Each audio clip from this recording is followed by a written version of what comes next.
ఈరోజు జరిగిన సంఘటనలన్నీ మీరందరూ చూసిండ్రు. గతంలో ఐపీఎస్ అధికారిగా తెలంగాణ వెల్ఫేర్ సెక్రటరీగా పనిచేసినటువంటి ఆర్ఎస్ కుమార్ గారితో పాటు హరీష్ రావు గారు చేసినటువంటి ఆరోపణలు, ప్రభుత్వం మీద నిందలు వేసే ప్రయత్నం మీరందరూ చూశారు. గతంలో గౌరవప్రదమైన స్థానంలో పనిచేసిన ఆర్ఎస్ ప్రవీణ్ కుమార్ గారు ఈరోజు గులాబీ కండువా కప్పుకున్న తర్వాత ఫక్తు బీఆర్ఎస్ పార్టీ కార్యకర్తలాగా మారిందన్న విషయం తేటతెల్లమవుతుంది.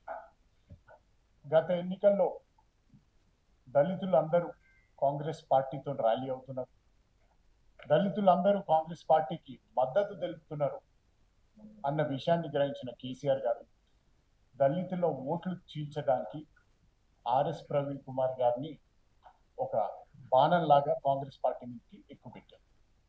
కానీ మీ అందరికీ తెలిసిందే, వారి బాణం గురి తప్పింది.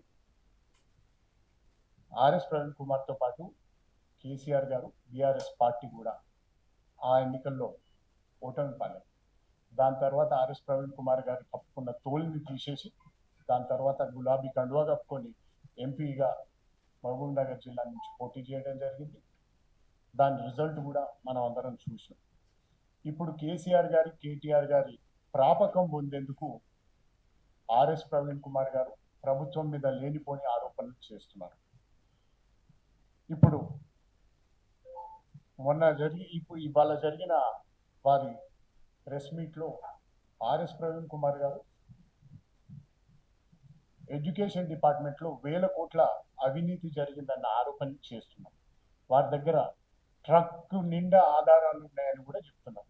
ఆర్ఎస్ ప్రవీణ్ కుమార్ గారికి నేను సవినయంగా ఈ సందర్భంగా చెప్పేదంటే, మీ దగ్గర ట్రక్ నిండా ఆధారాలు కాదు సార్, ఆ ట్రక్కులను కరెక్ట్గా ఎతకండి. మీ పార్టీ నాయకుల దగ్గర ట్రక్ నిండా పైసలు ఉన్నాయి.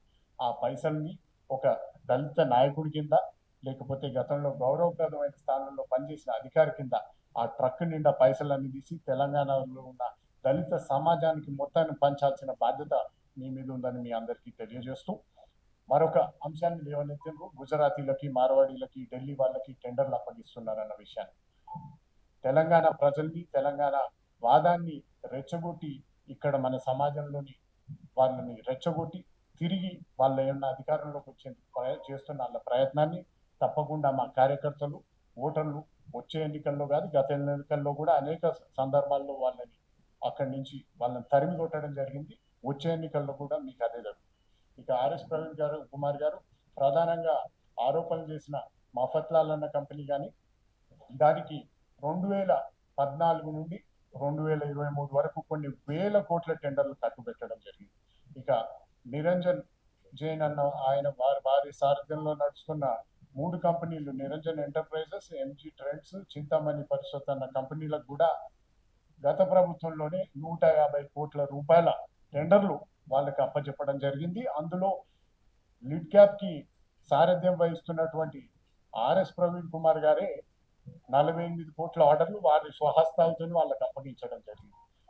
మరి అప్పుడు వారు ఎన్ని కమిషన్లు తీసుకున్నారో కూడా బట్టబయలు చేయాల్సిన అవసరం ఉంది.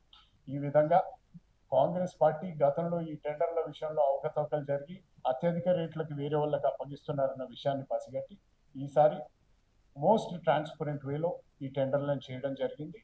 ఈ విధంగా మన ప్రభుత్వం పేదలకు కానీ ఎడ్యుకేషన్, ముఖ్యంగా ఎడ్యుకేషన్ విభాగంలో తెలంగాణ పబ్లిక్ స్కూల్ అని, ఇంటిగ్రేటెడ్ స్కూల్స్ అని, మిడ్ డే మీల్స్ అని, యూనిఫామ్స్ అని ప్రతి దాంట్లో ట్రాన్స్పరెంట్గా ప్రతి పేద విద్యార్థికి కూడా మంచి ఎడ్యుకేషన్ అందాలన్న తపంతోని అహర్నిశలు కృషి చేస్తున్న సీఎం గారి మీద ఈ నిందారోపణలు చేయడం శోచనీయం.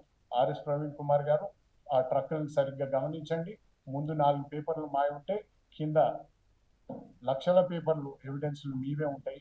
కాబట్టి ఆ ట్రక్కుల్లో ఉన్న పైసలు, ఆ ఎవిడెన్స్ని తిరిగి మరొకసారి మీరు చూసుకోవాలని మీకు తెలియజేస్తూ, Subscribe us and press the bell icon for more interesting updates.